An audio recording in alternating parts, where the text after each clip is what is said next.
Yakubu? Yes, okay. All right. We have a sister I met from Clubhouse here, and Clubhouse is a real popular app. A lot of influential people there, and we noticed that Facebook made some changes to kind of compete with Clubhouse. So we said let's try and take advantage, see if we could turn this into our own TV or radio channel for cheap.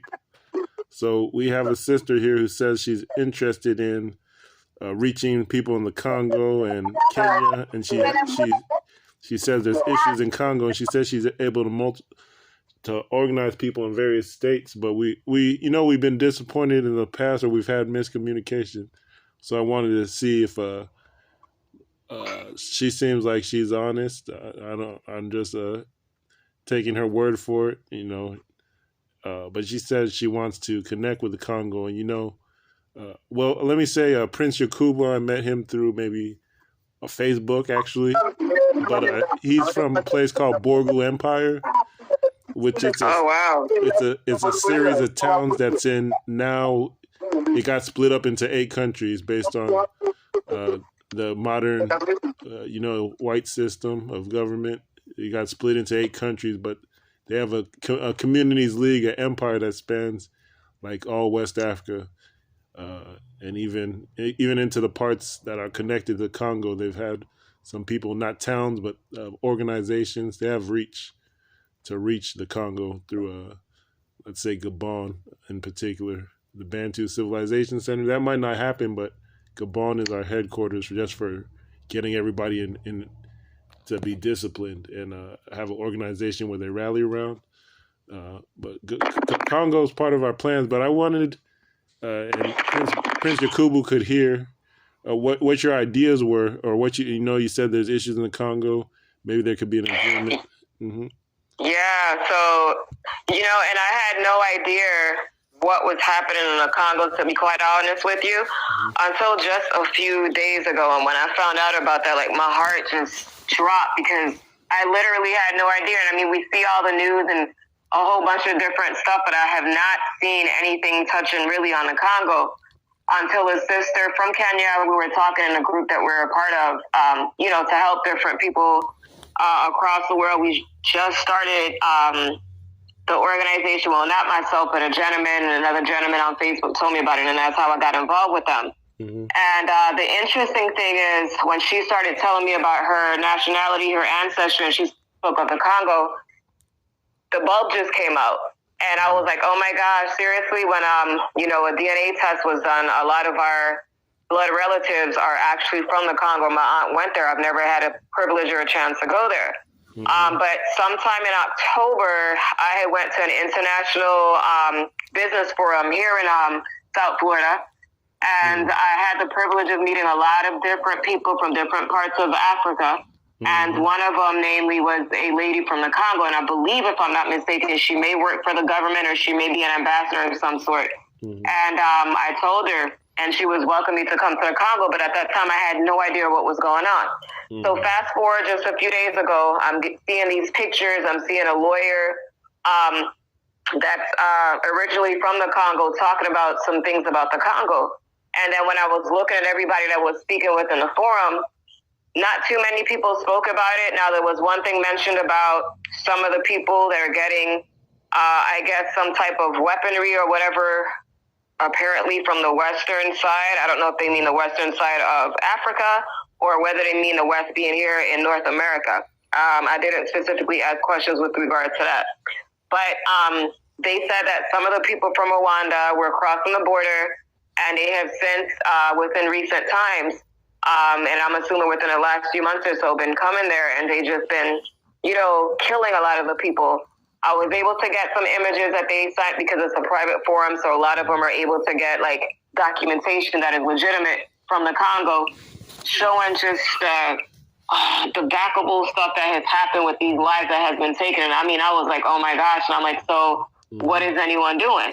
And the question came up. Sorry? Go ahead. I'm familiar with. Go ahead. Yeah, and so the question had came up, like, what's going to be done? And so there was a video that they had posted about some individuals in the United Nations speaking in Parliament. And the individual was a Caucasian. They seemed like they were very, very upset. But I don't know, since that speech has taken place, like what has happened. And I've asked the lawyer some questions to try to find out some more information. But they said the situation with the Congo is very touchy. And of course, you have to be very careful because there's always I guess like the coups and stuff that's always around, and you don't know really who to trust. So when I heard you speak, or well, not speak, but when you responded to me when I had reached out, I mean, I was so happy because I wanted to find out where and who had groups that were trying to reach out and make a change within the Congo because it's needed. I mean, they're not really pushing this in the media, and it's bad, and it hurt me a lot. And I'm not really trying to be on an emotional side, but it's because it's a part of me. I mean, they're my people, you know, by blood. Mm-hmm. And so what I want to do is I want to get with people like the young lady that's, first of all, the one that lives in Kenya. She's a Congolese by blood, both her mother and her father.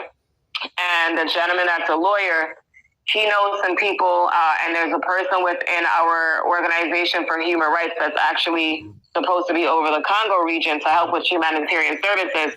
But we're all really just trying to put our heads together specifically because a lot of people are just hush-hush about the Congo, mm-hmm. and they're jumping on everything else in a lot of other places.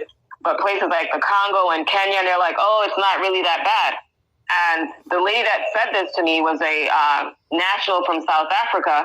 And I'm like, wait a minute, did you not see these people just posting our forum about livestock and people that were actually dead in the desert of Kenya? And you're going to say it's not that serious? So a lady that is living in, that is actually from Kenya herself, but living in South Africa, then posted again. And she said, hey, this is really serious. We need help. So then I'm like, okay, they posted about Congo. They posted about Kenya.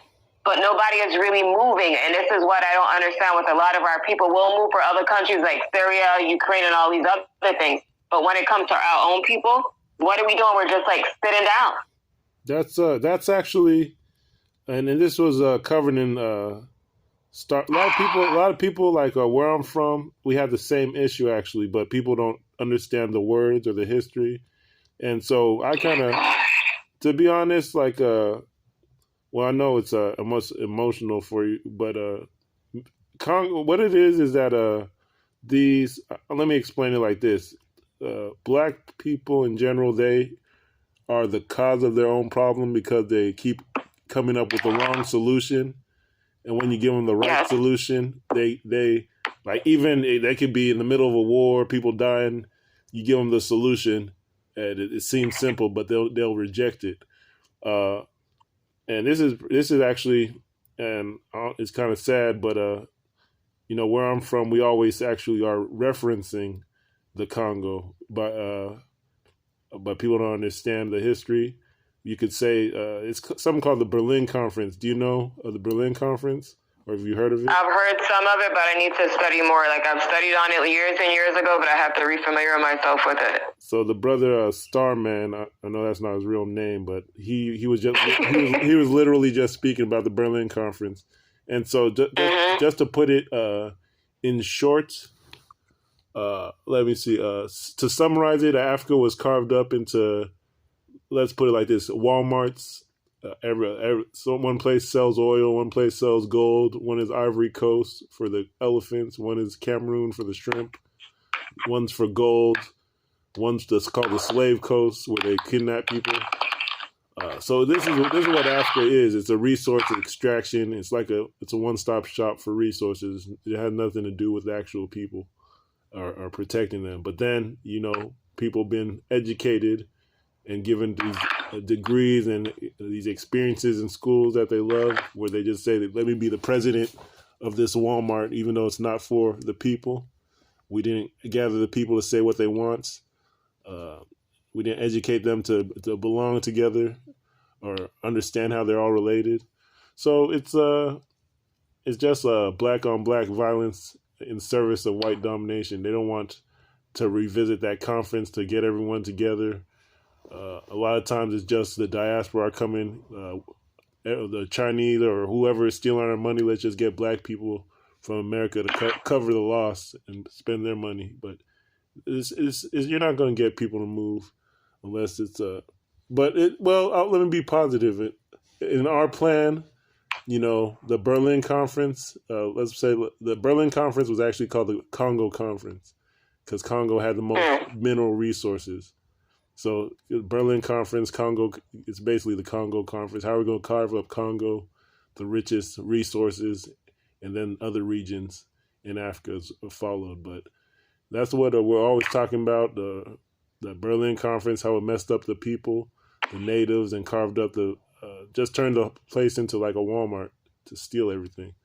So, like, Wow. when you talk about the Congo, you're talking about a river, but you're also talking about a people. There's a specific former kingdom and people who are descended from a Congo kingdom or a Congo empire. That's at least, I think it's in that maybe 4 countries. They got towns in 4 countries. So they got split up. They're having shootouts with the government. In another region called Katongo, there's so many shootouts going on in DRC where people are saying, no, let's go our own way, let's go separate. But they're not doing it from we're all black. And one person is saying we got a partner in Germany that wants to develop our resources. Another says France is helping us. Another one, Britain or whatever. So that's what's going on in the Congo. People can't come together. Or in Africa in general, people don't want to sit down and say, this is what we're going to do as black people. This is our education system. This is how you're going to be determined if you're a supporter or a traitor. So Congo is designed to steal all the resources in Africa. Not only it's just a common thread. So what we did is say, let's start our community organizations.